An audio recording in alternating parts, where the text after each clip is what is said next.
인덱스를 추종하는 ETF 투자는 워렌 버핏과 같은 액티브 투자가에게도 추천받는 전략입니다. 실제로 미국의 코스피 격인 S&P 500은 2008년 금융위기 이후 연평균 14%의 수익을 달성했습니다.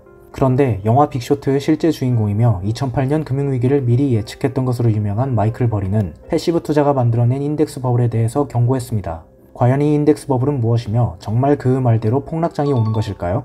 먼저 인덱스 버블이란 개별 기업들의 수익성, 재무 건전성 등과 상관없이 단순히 인덱스에 편입되었다는 사실 때문에 가격이 올라서 생긴 버블을 말합니다. 마치 CDO처럼 말입니다. CDO는 2008년 금융위기를 일으킨 주범으로 수많은 주택담보대출을 묶어서 만든 증권입니다. 각기 다른 채권이 쪼개지고 다시 묶여 만들어진 CDO는 위험 수준을 측정하기 어렵습니다. 이 때문에 안에 든 주택담보대출들이 파산하기 시작한 뒤에도 CDO 자체는 높은 신용등급을 유지했었습니다. 겉으로는 안전해 보이는 시한폭탄으로 엄청난 돈이 몰렸고 서브프라임 모기지 사태를 일으킨 것입니다. 인덱스 버블에 대해 경고하는 사람들은 인덱스 추종 ETF 역시 CDO와 같다고 주장합니다. 개별 기업의 특성을 무시한 채 무조건 인덱스에 투자하는 것이 버블을 일으킨다는 것입니다.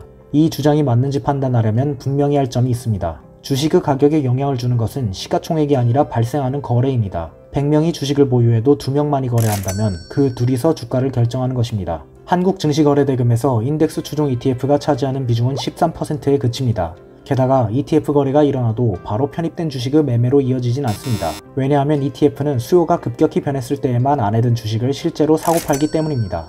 따라서 인덱스를 추종하는 패시브 투자에 아무리 돈이 많이 몰려도 주식 가격을 끌어올리기는 어렵습니다. 그러나 합성 ETF가 연쇄 폭락을 유발할 가능성은 존재합니다. 합성 ETF란 실제 주식을 사고 파는 대신 파생 상품을 활용해 인덱스를 추종하는 ETF를 말합니다. 우리가 흔히 레버리지, 인버스로 알고 있는 합성 ETF는 높은 위험을 가지고 있는데요. 합성 ETF는 미국 ETF 자산가치의 3%, 한국에선 10%, 유럽에선 35%를 차지합니다. 만약 경제적 충격으로 합성 ETF의 시가가 폭락하고 안에 든 파생 상품의 가격도 폭락하기 시작한다면 시장 전체의 하락을 부추길 것입니다.